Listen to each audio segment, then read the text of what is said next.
남편이 바람난 것 같아요. 솔직히 저만 그렇게 느낀 건 아니었을 겁니다. 만약 여러분이 저와 같은 상황이었다면 의심하지 않을 수 있었을까요? 제 이름은 사라 윌리엄스.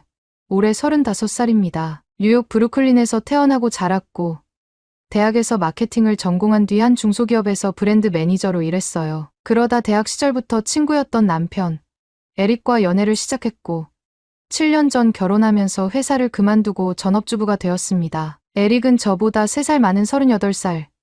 IT 회사에서 엔지니어로 일하고 있어요. 성실하고 가정적인 성격 덕분에 친구들 사이에서도 좋은 남편으로 불렸고 저 역시 그를 믿어 의심한 적이 단 한 번도 없었어요. 그런데 몇 개월 전부터 남편이 변하기 시작했습니다. 이전까지는 옷차림에 거의 신경 쓰지 않던 사람이었어요. 출근할 때도 후줄근한 티셔츠에 청바지를 입고 얼굴도 대충 씻고 나가는 스타일이었죠. 그런데 요즘은 출근 전 거울을 들여다보며 정성스럽게 머리를 손질하고 피부에 뭔가를 바르는 겁니다. 심지어 향수까지 뿌리면서요. 물론 남편이 자기 관리에 신경 쓰는 게 나쁠 건 없죠. 그런데 문제는 이 변화가 갑자기 시작됐다는 거예요. 그것도 한국 출장을 다녀온 이후부터요. 잠깐 여러분 그거 아세요? 여러분의 구독, 좋아요, 알림 설정은 저에게 가장 큰 힘이 됩니다. 클릭 한 번으로 제게 큰 힘을 주시길 바라요. 남편은 반년 전부터 한국 출장이 잦아졌어요. 처음엔 12주에 한 번 가더니 최근엔 거의 매주 한국에 갔어요. 회사에서 한국 프로젝트가 많아져서 그래. 그는 태연하게 말했지만 저는 점점 불안해지기 시작했어요. 그러던 어느 날 저는 결정적인 단서를 발견했습니다. 남편이 출장에서 돌아온 날이었어요. 그가 샤워를 하러 들어간 사이 저는 무심코 그의 가방을 정리하다가 수상한 영수증을 발견했습니다. 한국어로 적힌 화장품 구매 영수증. 자세히 보니 제품명도 전혀 익숙하지 않았어요. 에센스, 앰플, 토너, 심지어 쿠션 팩트까지. 그 순간 심장이 덜컥 내려앉았습니다. 이걸 대체 누구를 위해 산 거야? 남편은 원래 기초 화장품조차 귀찮아서 제대로 바르지 않는 사람이었어요. 그런데 갑자기 이런 고급스러운 K-뷰티 제품들을 샀다고요? 설마 다른 여자를 위해 산 건 아니겠죠? 불길한 생각이 머릿속을 스쳤지만 확실한 증거는 없었어요. 혹시 몰라서 남편의 옷도 살펴보고 핸드폰도 확인해봤지만 수상한 흔적은 전혀 나오지 않았어요. 출장 중에도 카톡을 자주 보내줬고 영상통화도 했고요. 핸드폰엔 다른 여자와 주고받은 흔적도 없었어요. 그런데도 찝찝한 기분은 사라지지 않았습니다. 혹시 내가 너무 예민한 걸까? 하지만 의심의 씨앗은 한번 심어지면 쉽게 사라지지 않는 법이죠. 그 후로 저는 남편의 변화를 예민하게 지켜봤어요. 퇴근 후에도 예전과 달리 피곤한 기색 없이 밝고 경쾌했어요. 한식당에서 불고기를 먹고 싶다고 하질 않나. 피부가 건조하다며 보습크림을 바르는 모습도 보였어요. 남편이 이렇게까지 변한 이유가 정말 출장 때문만일까? 그러던 어느 날 남편이 퇴근하고 쇼핑백을 들고 왔어요. 여보, 이거 봐. 새로 산 거야. 그가 꺼낸 건 기초 화장품 세트. 이게 다 뭐야? 한국에서 써봤는데 진짜 좋더라고. 너도 한번 써볼래? 남편은 아무렇지 않게 웃으며 말했어요. 하지만 저는 속이 복잡했습니다. 도대체 왜 이러는 거야? 누가 추천이라도 해준 거야? 아니면 그렇게 반신반의한 채 지내던 어느 날 남편이 폭탄 선언을 했어요. 나 한국지사로 발령났어. 앞으로 2년 동안 한국에서 근무해야 해. 뭐라고요? 2년 동안 한국에서 지낸다고요? 그 순간 머릿속이 복잡해졌어요. 그래. 한국에 여자가 있는 게 확실하네. 2년 동안 한국에 있으면서 마음껏 만나겠다는 거야? 이렇게 된 이상 내가 직접 가서 확인해야겠어요. 남편이 바람을 피우는 게 맞다면 절대 그냥 넘어가지 않을 겁니다. 나도 같이 갈래. 남편은 조금 놀란 듯 했지만 곧 환하게 웃으며 말했어요. 진짜? 그럼 너무 좋지. 한국에서 같이 지내자. 그 표정이 정말 진심일까요? 아니면 제 감정을 속이기 위해 연기하는 걸까요? 이제 직접 눈으로 확인할 때가 왔습니다. 한국에 가서 이 모든 의문을 밝혀내겠습니다. 한국 생활이 시작된 지 일주일이 지났습니다. 솔직히 말하면 저는 아직도 모든 게 낯설었어요. 공항에 도착했을 때부터 느꼈지만 한국은 생각보다 훨씬 깔끔하고 체계적인 나라였습니다. 거리에는 쓰레기 하나 없었고 대중교통은 정해진 시간에 정확히 도착했어요. 사람들은 빠르게 움직였지만 나름의 규칙을 지키며 살아가고 있었습니다. 남편 에릭은 출근 첫날부터 바빴어요. 아침 일찍 나가 밤늦게 들어왔고 저는 대부분의 시간을 집에서 보냈습니다. 처음엔 혼자서도 잘 지낼 수 있을 거라 생각했어요. 하지만 막상 한국에서 살아보니 생각보다 어려운 점이 많았습니다. 가장 큰 문제는 언어였어요. 길을 걷다 보면 한글로만 적힌 간판들이 가득했고 마트에서조차 제품 설명을 이해하기 힘들었어요. 미국에서는 필요한 물건을 쉽게 찾을 수 있었지만 한국에서는 물건을 사는 일조차 어려웠습니다. 예를 들어 저는 세탁세제를 사러 갔다가 난생 처음 보는 브랜드와 한글 설명들 앞에서 한참을 서 있었어요. 어떤 것이 세탁세제인지조차 확신이 서지 않았습니다. 결국 저는 매장 직원에게 도움을 요청해야 했어요. Excuse me, laundry detergent. 그러자 직원은 당황한 표정을 짓더니 스마트폰을 꺼내 번역기를 돌려 보여주었어요. 세탁세제. 아, 이게 그 뜻이구나. 작은 일이었지만 저는 엄청난 벽을 느꼈어요. 이전까지는 너무나 당연했던 일상이 여기에서는 도전처럼 느껴졌습니다. 남편은 어떻게 이렇게 쉽게 적응한 걸까? 저는 아직도 모든 게 낯설고 어색한데 남편은 한국에서 오래 산 사람처럼 자연스럽게 행동하고 있었어요. 한식을 즐겨 먹고 한국 화장품을 쓰고 심지어 한국어로 간단한 인사까지 했습니다. 출장을 다니면서 한국에 적응한 걸까? 아니면 그 궁금증을 풀기 위해 저는 남편이 어떻게 한국 생활에 익숙해졌는지 직접 경험해보기로 했어요. 남편은 요즘 매일 아침 미역국을 먹고 있었습니다. 미국에서 우리는 보통 시리얼이나 토스트로 간단하게 해결했는데 남편은 한국에서 생활하면서 아침 식사가 확 달라졌어요. 여보, 미역국 끓여줄까? 남편이 출근 준비를 하면서 물었어요. 저는 고개를 저으며 말했어요. 아니, 난 그냥 커피 마실래. 그런데 남편이 떠먹는 미역국에서 나는 향이 묘하게 좋았어요. 국물 맛도 진하고 뭔가 몸이 따뜻해지는 느낌이 들었습니다. 이렇게까지 맛있을 필요가 있나? 궁금해진 저는 직접 미역국을 끓여보기로 했어요. 마트에서 미역을 사왔습니다. 물에 불리고 고기를 볶고 육수를 내고 양념을 넣고 생각보다 쉬운 요리는 아니었어요. 그래도 완성된 미역국을 한 숟갈 떠먹었을 때 저는 깜짝 놀랐습니다. 이거 괜찮은데? 남편은 웃으며 말했어요. 그치? 나도 처음엔 어색했는데 먹다 보니까 몸이 가벼워지는 느낌이 들더라고. 저는 그제야 깨달았어요. 남편이 한식을 좋아하게 된 건 단순한 취향의 변화가 아니었습니다. 직접 경험하면서 자연스럽게 빠져든 것뿐이었어요. 그렇다면 한 가지 더 궁금해졌어요. 남편은 언제부터 피부 관리에도 신경을 쓰게 된 걸까? 남편은 요즘 피부가 몰라보게 좋아졌습니다. 그래서 저는 그가 사용하는 제품이 뭔지 궁금해졌어요. 여보, 요즘 어떤 화장품 써?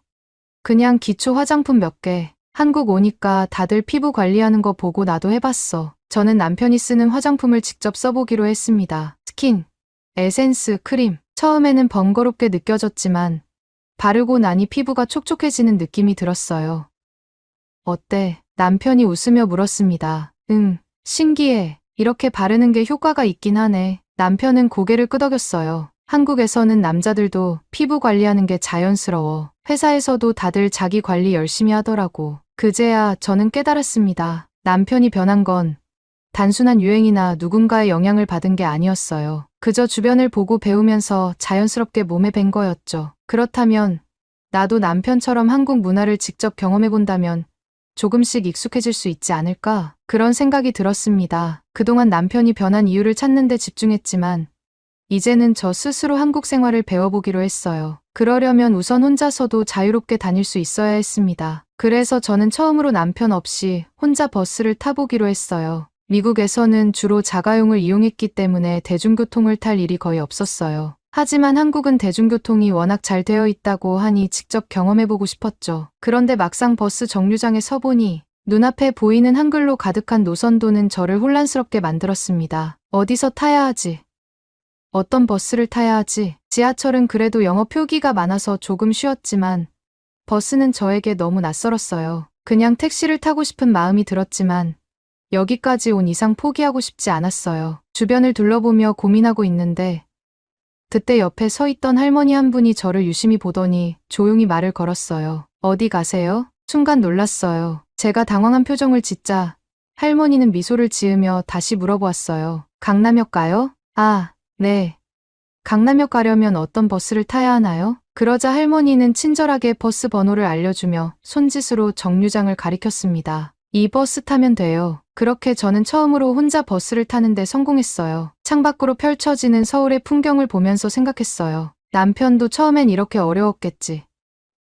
그런데 점점 적응하면서 자연스럽게 익숙해진 거구나. 그동안 저는 남편이 갑자기 변했다고만 생각했어요. 하지만 사실 그는 서서히 한국 문화에 스며들고 있었던 거였어요. 이제 남은 건 하나였습니다. 제가 한국 생활에 적응할 차례였습니다. 어느새 한국 생활이 한 달이 지나갔습니다. 처음엔 모든 것이 낯설고 어색했지만 이제는 꽤 익숙해진 것들도 많아졌어요. 버스나 지하철을 혼자 타는 것도 익숙해졌고 한국 식당에서 메뉴를 고르는 일도 훨씬 수월해졌습니다. 마트에서 물건을 살 때도 처음처럼 당황하지 않고 천천히 읽으면서 필요한 걸 찾을 수 있게 되었어요. 남편과 함께 지내는 시간도 점점 편안해졌습니다. 서로의 하루를 공유하면서 한국에서의 생활에 대해 이야기하는 시간이 많아졌어요. 하지만 여전히 이해하기 어려운 부분도 있었습니다. 아무리 생각해도 남편의 변화가 너무 빠르게 이루어진 것 같았어요. 저는 여전히 한국에서 적응하는데 시간이 필요했는데 남편은 이미 오래전부터 한국에 익숙해진 사람처럼 행동하고 있었습니다. 어떻게 이렇게 쉽게 변할 수 있었을까?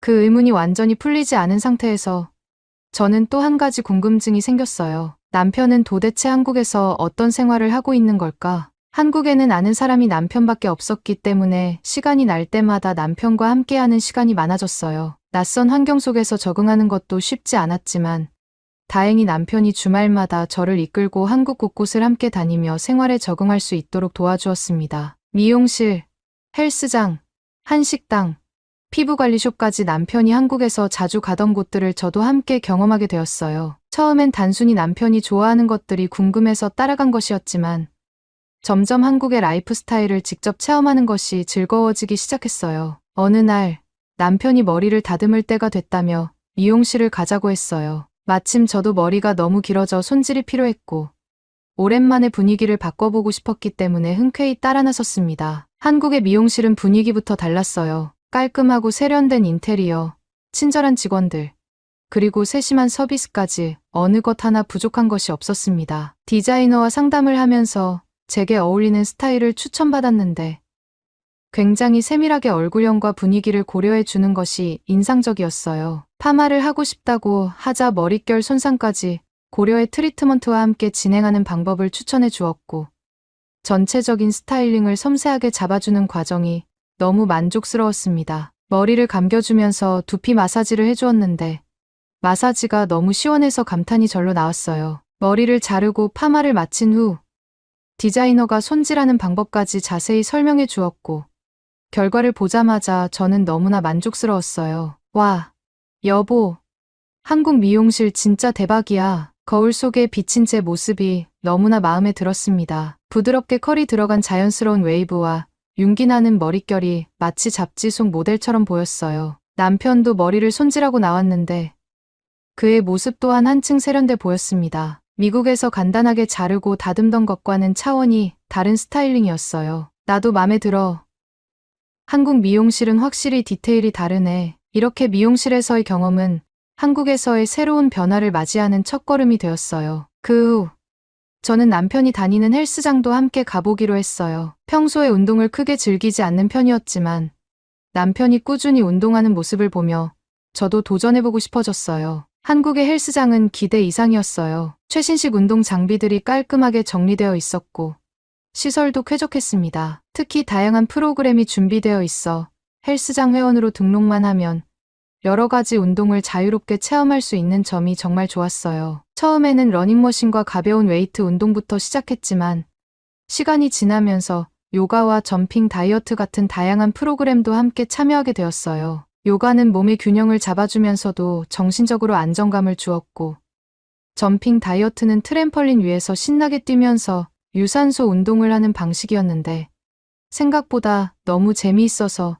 시간이 가는 줄 몰랐어요. 운동을 하면서 자연스럽게 살도 빠지고 몸이 한결 가벼워지는 느낌이 들었습니다. 처음에는 단순히 남편을 따라왔던 것이었지만 어느새 운동이 하루의 중요한 루틴이 되어가고 있었어요. 운동을 마친 후에는 남편과 함께 한식당에 갔어요. 한식을 먹을 때마다 다양한 반찬과 정성스러운 요리에 감탄하게 되었어요. 한식당에서는 김치찌개, 불고기, 비빔밥 같은 다양한 한국 음식을 맛볼 수 있었고 매번 새로운 요리를 시도하는 재미도 있었습니다. 특히 한국에서는 반찬이 무료로 제공되는 점이 너무 좋았어요. 미국에서는 반찬을 추가로 주문해야 하는 경우가 많았지만 한국에서는 기본적으로 여러 가지 반찬이 나오고 부족하면 더 달라고 요청할 수도 있어서 식사 시간이 더욱 풍성하게 느껴졌어요. 한국 음식은 단순히 맛만 좋은 것이 아니라 건강에도 좋은 재료들이 많이 사용되어 있다는 점도 인상적이었어요. 미역국은 미네랄이 풍부하고 김치는 유산균이 많아서 장 건강에 좋다고 했어요. 삼계탕을 먹을 때는 몸이 따뜻해지는 느낌이 들었고 불고기는 달콤한 양념이 입에 착 붙어서 계속 먹고 싶어졌어요. 한식에 점점 익숙해질수록 자연스럽게 건강한 식습관이 자리 잡고 있는 것을 느꼈습니다. 그리고 한국에서는 피부 관리도 필수라고 해서 남편과 함께 피부관리숍을 방문해 보기로 했어요. 처음 방문한 피부관리숍에서는 전문 관리사가 세심하게 피부 상태를 체크해 주었어요. 각질 제거부터 딥클렌징, 보습 관리까지 단계별로 진행되었는데 모든 과정이 굉장히 섬세하고 꼼꼼했어요. 관리 중간중간 마사지도 함께 진행되었는데 긴장이 풀리면서 피로가 싹 사라지는 기분이 들었어요. 한국의 화장품이 피부에 얼마나 좋은지도 직접 체감할 수 있었어요. 관리 후 거울을 보니 피부가 한층 밝아지고 촉촉해진 게 눈에 보였어요. 남편도 관리가 끝난 후 만족스러운 표정을 지으며 거울을 바라보았어요. 이래서 한국 사람들이 피부가 좋은 거구나. 진작 알았으면 더 일찍 해볼 걸. 그날 이후 저는 한국의 기초 화장품을 꾸준히 사용하기 시작했어요. 스킨케어 제품들이 피부 재생과 보습에 탁월하다는 것을 직접 경험하면서 점점 한국 화장품에 빠져들게 되었어요. 어느새 제 생활이 변하고 있다는 걸 느끼기 시작했어요. 미용실에서 머리를 손질하고 헬스장에서 운동하며 건강을 챙기고 한식을 즐기며 균형 잡힌 식사를 하고 피부 관리를 통해 더욱 깨끗하고 건강한 피부를 유지하는 것. 이전에는 남편이 갑자기 변했다고 생각했지만 이제는 그 이유를 완전히 이해할 수 있었어요. 한국의 생활 방식이 사람을 건강하고 활기차게 만드는 힘을 가지고 있었던 거예요. 그리고 저 역시 그 변화 속으로 자연스럽게 스며들고 있었습니다. 한국에서 생활한 지 2달이 지나면서 저는 스스로가 변하고 있다는 걸 확실히 느끼고 있었습니다. 처음에는 낯설고 적응하기 어려웠던 것들이 이제는 너무나 자연스럽게 느껴졌어요. 버스를 타고 마트를 가는 일도, 한국어로 간단한 주문을 하는 것도, 헬스장에서 운동을 마치고 사우나에 들르는 것도 이제는 하루 일과의 일부처럼 편안하게 다가왔습니다. 그리고 무엇보다도 제 얼굴에 생기가 돌기 시작했어요. 미용실에서 머리를 관리하고 피부관리숍에서 케어를 받으며 피부가 몰라보게 좋아졌고 헬스장에서 꾸준히 운동하며 몸도 탄탄해지고 건강해졌어요. 예전에는 단순히 남편의 변화를 이해하고 싶어서 따라다녔던 것들이 이제는 저 자신을 위한 습관이 되어버렸습니다. 이전까지는 제가 한국에서 어떻게 살아야 할지 막막했지만 이제는 오히려 이 생활이 너무 즐겁게 느껴지기 시작했어요. 하루하루가 새롭고 건강한 라이프 스타일이 몸에 익숙해지면서 스스로도 밝아지고 있다는 걸 느꼈습니다. 그러던 어느 날 남편과 함께 한국에서 첫 번째 맞이하는 기념일이 다가왔어요. 우리는 미국에서 결혼 기념일이나 생일을 챙길 때 보통 레스토랑에서 간단한 식사를 하며 기념했는데 이번에는 색다르게 보내고 싶었어요. 그래서 남편과 상의 끝에 전통 한옥에서 하룻밤을 보내기로 했습니다. 서울에서 조금 벗어난 곳에 있는 한옥 스테이를 예약하고 기념일을 맞아 조용하고 특별한 시간을 보내기로 했어요. 한옥에 도착하자마자 저는 그 분위기에 압도됐습니다. 마치 시간이 멈춘 듯한 느낌이었어요. 고즈넉한 마당, 나무로 만든 창문과 문살, 그리고 향긋한 한지 냄새까지 모든 것이 조화롭게 어우러져 있었어요. 방 안에 들어가니 따뜻한 온돌이 깔려 있었고 창문을 열면 바람이 솔솔 들어오면서 마치 영화 속 한 장면에 들어온 듯한 기분이 들었습니다. 이런 곳에서 하루를 보내다니 너무 좋아. 남편도 만족스러운 표정으로 고개를 끄덕였어요. 한옥 주인께서 직접 준비해주신 전통 한정식도 맛볼 수 있었어요. 정갈하게 담긴 반찬과 따뜻한 된장찌개, 그리고 갓 지은 밥을 먹으며 한국의 전통적인 음식 문화를 제대로 체험할 수 있었습니다. 기념일을 맞아 한옥에서 한복 체험도 해봤어요. 저는 부드러운 색감의 한복을 입었고 남편도 멋스러운 한복을 입었어요. 서로를 바라보며 웃음이 터졌어요. 우리가 이렇게까지 한국 생활에 빠져들 줄은 상상도 못했으니까요. 우리 정말 많이 변한 것 같아. 남편이 조용히 제 손을 잡으며 말했어요. 처음에는 너도 한국에서 적응하는 게 힘들어 보였는데 이제는 너무 자연스러워 보여. 저는 창밖을 바라보며 조용히 대답했어요. 나도 그래. 예전에는 한국 생활이 낯설고 어렵다고만 생각했는데 이제는 오히려 미국으로 돌아가면 어떻게 적응해야 할지 모르겠어. 그 말을 하고 나서야 저는 깨달았어요. 저는 단순히 한국에서 지내는 것에 익숙해진 게 아니었어요. 이제는 한국이라는 나라를 진심으로 좋아하게 됐다는 걸. 한국에서의 생활은 단순한 일상이 아니라 저를 더 건강하고 활기차게 만들어주는 새로운 시작이었어요. 이곳에서의 경험들이 쌓이면서 저는 점점 더 한국이라는 나라의 매력을 느끼고 있었고, 그 변화가 너무나 자연스럽게 다가왔어요. 이제는 남편이 한국을 좋아하게 된 이유를 완벽하게 이해할 수 있었어요. 그리고 저 역시 남편처럼 한국을 사랑하게 됐어요. 한옥에서의 하룻밤을 보내고 집으로 돌아오는 길, 남편이 갑자기 말을 꺼냈어요. 여보, 우리 나중에 한국에서 좀 더 오래 살아보는 건 어때? 그 말을 듣고 저는 놀랄 법도 했지만 이미 제 마음속에는 같은 생각이 자리 잡고 있었어요. 이곳에서 더 많은 시간을 보내고 싶다는 마음. 한국이라는 나라가 주는 새로운 삶의 방식이 너무나 매력적이었고, 그 속에서 살아가는 것이 행복하게 느껴졌어요. 저는 남편을 바라보며 미소를 지었어요. 좋아. 우리 한번 진지하게 고민해보자. 2년이 지나고 우리는 다시 미국으로 돌아왔습니다. 오랜만에 뉴욕 집으로 돌아오니 익숙한 풍경과 공기가 반겨주었어요. 처음에는 다시 돌아왔다는 편안한 감정이 들었습니다. 오래된 소파에 몸을 기댄 채 창밖을 바라보면서 역시 우리 집이구나라는 생각이 들었어요. 하지만 그 편안함도 잠시, 시간이 지날수록 마음 한구석이 허전해지기 시작했습니다. 아침에 미역국을 끓이던 남편이 무심코 말했어요. 한국에서는 아침마다 미역국을 쉽게 먹을 수 있었는데 여긴 사러 가려면 한참 가야 하네. 저도 고개를 끄덕였어요. 마트에서 한국식 재료를 구하는 게 쉽지 않았고 가격도 훨씬 비쌌어요. 그래서 우리는 자연스럽게 한국 음식을 직접 만들어 먹기 시작했습니다. 불고기, 김치찌개, 비빔밥까지 한국에서 배운 대로 정성껏 만들었고 남편과 함께 식탁에 앉아 한식을 즐겼어요. 뭔가 익숙해졌네. 한국에서는 이게 당연했는데 여기서 이렇게 먹으니까 색다르다. 남편이 웃으며 말했어요. 하지만 저는 그 말이 조금 쓸쓸하게 들렸어요. 그때부터였을까요? 우리는 미국에서 생활하면서도 마치 한국에 있는 것처럼 지내기 시작했어요. 한식당을 찾아다니고 한국 화장품을 온라인으로 주문하고 심지어 집에서 한국어를 연습하기도 했어요. 한국에서 즐겨보던 드라마를 다시 찾아보고 한국 노래를 들으며 함께 흥얼거렸어요. 그러던 어느 날 남편과 저녁을 먹다가 문득 이런 생각이 들었어요. 여보, 우리 다시 한국으로 가면 어떨까? 남편이 젓가락을 멈추고 저를 바라보았어요. 저도 남편의 눈을 바라보며 조심스럽게 말을 이어갔습니다. 당장 떠날 수는 없겠지만 회사에 다시 한번 한국으로 발령을 요청해보는 건 어때? 남편은 잠시 고민하는 듯하더니 이내 미소를 지으며 말했어요. 사실 나도 같은 생각하고 있었어. 그날 밤 우리는 다시 한국으로 갈 수 있는 방법을 고민하기 시작했어요. 회사의 해외 근무 프로그램을 알아보고 언제쯤 다시 한국으로 가는 게 좋을지 이야기를 나누었어요. 그 순간 깨달았어요. 한국은 우리에게 단순한 해외 근무지가 아니었다는 걸. 우리는 이미 한국을 또 다른 고향처럼 여기고 있었습니다. 그리고 그곳에서 다시 한번 새로운 시작을 하고 싶다는 마음이 점점 커지고 있었어요. 이제 남은 건 하나뿐이었어요. 다시 한국으로 돌아갈 준비를 하는 것. 오늘의 이야기는 여기까지입니다. 오늘의 사연이 마음에 드셨다면 구독, 좋아요 부탁드리겠습니다. 소중한 시간 긴 이야기 끝까지 들어주셔서 진심으로 감사합니다. 앞으로도 더 좋은 사연으로 여러분을 찾아오겠습니다. 시청해 주셔서 감사합니다.